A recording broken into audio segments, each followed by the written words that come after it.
এহসান, কখন নাগাদ কক্সবাজারে যাবেন প্রধানমন্ত্রী? তার দিনব্যাপী কি কি কর্মসূচি রয়েছে বিস্তারিত জানাবেন আমাদের। দুজনকে বৃষ্টি ভেজা শুভ সকাল।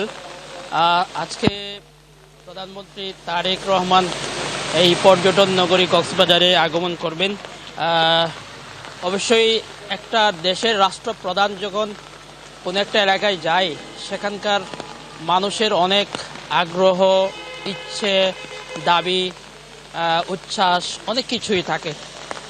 সেই হিসেবে কক্সবাজারবাসীর অনেক দাবি আছে, অনেক দাবি যেমন আছে, আবার কক্সবাজারবাসীর আগ্রহও আছে। আগ্রহ বলতে তারেক রহমান প্রধানমন্ত্রী হওয়ার পর এই প্রথমবারের মতো তিনি কক্সবাজার আসছেন এবং সে কারণেই তাকে এক নজর দেখার জন্য কক্সবাজারবাসী অধীর আগ্রহে, অনেক আনন্দ উল্লাস নিয়ে তাকে বরণ করে নেওয়ার জন্য সবাই বসে আছেন। এবং যেহেতু আমরা জানি যে তারেক রহমানের বাবা শহীদ রাষ্ট্রপতি জিয়াউর রহমানের শাসন আমল যারা দেখেছেন, বিশেষ করে তাদের আগ্রহটা অনেক বেশি।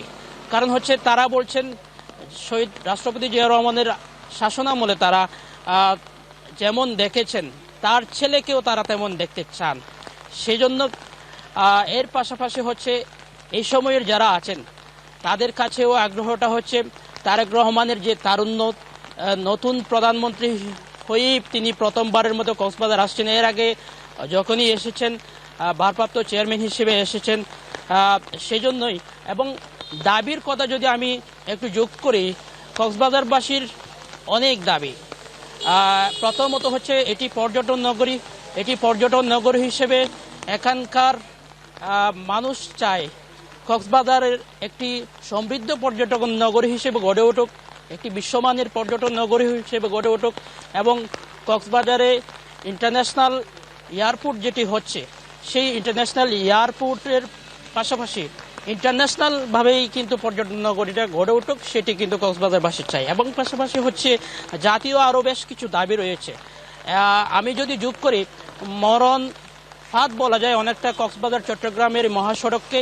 এই মহাসড়কটি যাতে 6 লেনে উন্নীত হয় এবং কক্সবাজারের মানুষের জীবন জীবিকার অন্যতম একটি মাধ্যম হচ্ছে লবণ, এই লবণের ন্যায্য মূল্য যাতে পায়, এই তিনটি হচ্ছে সবচেয়ে বেশি গুরুত্বপূর্ণ। এবং আজকে তারেক রহমানের এই সফরকে ঘিরে নিশ্ছিদ্র নিরাপত্তা নেওয়া হয়েছে। কক্সবাজার থেকে চকরিয়া, পেকুয়া পর্যন্ত তিনি যাবেন এবং 25 কোটি বৃক্ষরোপণের বিএনপি সরকারের যে কর্মসূচি ঘোষণা করেছিলেন, সেই ঘোষণার তিনি উদ্বোধন করবেন। এবং পাশাপাশি হচ্ছে নতুন করে আমাদের কক্সবাজারের স্বরাষ্ট্র মন্ত্রী সালাউদ্দিন আহমদের যে প্রতিশ্রুতি ছিল ইলেকশনের, মাতামুহুরী উপজেলা এবং পেকুয়া পৌরসভার যে তিনি ভিত্তিপ্রস্তর স্থাপন করবেন এবং পাশাপাশি হচ্ছে চকরিয়াতে বিকেলে একটি জনসভায় যোগ দেবেন। সবশেষ বিভিন্ন কর্মসূচি শেষে দিনব্যাপী নানা কর্মসূচি রয়েছে আপনি জানাচ্ছিলেন। এহসান, আপনাকে ধন্যবাদ।